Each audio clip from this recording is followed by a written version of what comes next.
بسم الله الرحمن الرحيم. السلام عليكم. الليلة إن شاء الله حنشوف مع بعض عصيدة الذرة. يلا بسم الله نبدأ.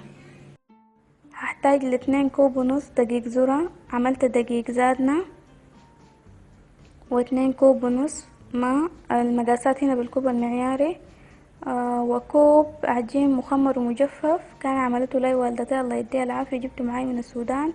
بجد فكرته بسيطة ومريح بالذات للناس المستقرين في مناطق باردة ومرطبة، بيكون صعب انه يتخمر معاهم العجين، فده بيكون مريح بالنسبة لهم. او حتى لو في السودان والواحدة عايزة ترتاح ممكن تخمر كمية كبيرة وتجففه وتحفظه لفترة طويلة، بيقعد ما بيحصل له اي حاجة. متى ما احتجت له تشيلي منه وتستخدميه طوالي، او ممكن تبليه وتخليه في التلاجة، تشيلي منه تزيد عليه وترجعيه تاني التلاجة. في اي وعاء مناسب اكب العجين المخمر او زي ما نحن بنسميه الخمار، واحله بجزء من الموية،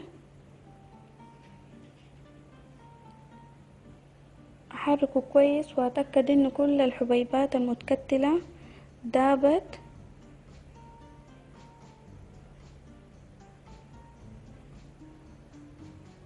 بعد كده هضيف الدقيق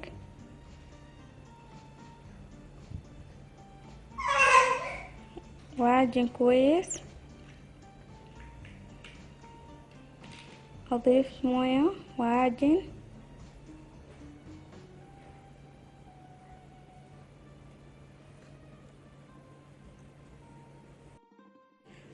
قوام العجين يكون تقيل شوية، يعني أتقل بشوية من العجين المعمول لكسرة.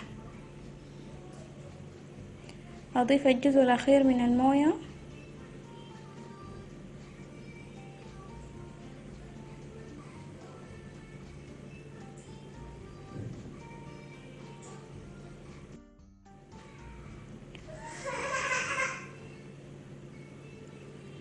أغطي العجين بتاعي وأخليه في حتة دافية لمدة ساعة، أو ممكن أعمله طوالي.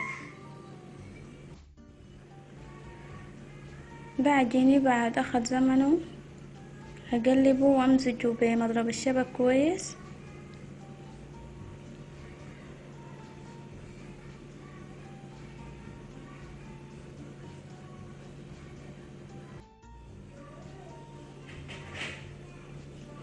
جهزت القوالب بتاعتي ومسحتها بشوية زيت، وممكن ترشوها بموية.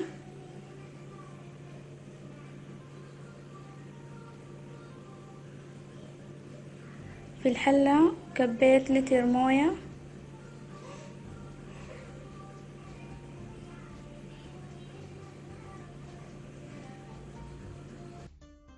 أغطي الحلة وأخلي الموية لما تغلي شديد أو تفور.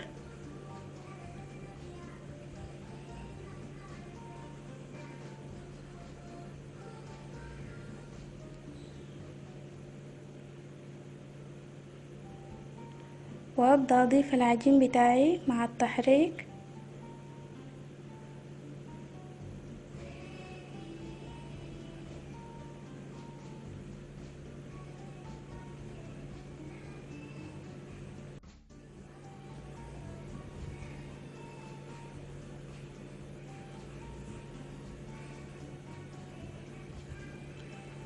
أحرك العجين كويس.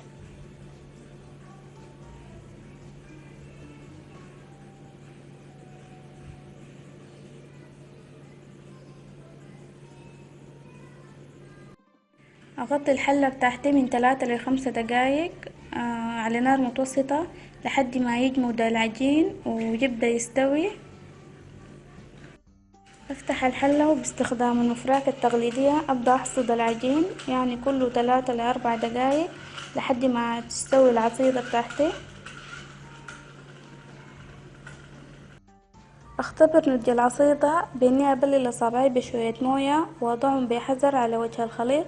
إذا أصابعي طلعت نظيفة معناها العصيدة استوت، أو ممكن أشيل بملعقة وأنقطها في موية. إذا فضلت جامدة ومتماسكة ده برضو بيدل على إنه العصيدة استوت.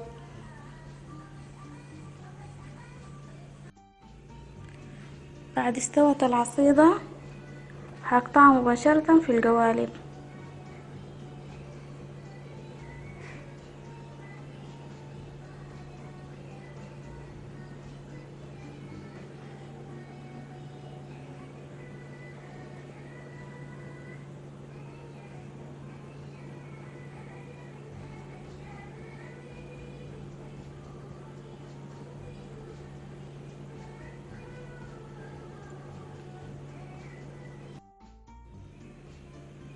ده شكله بعد طلعتها من القالب. الهنا علي وعليكم.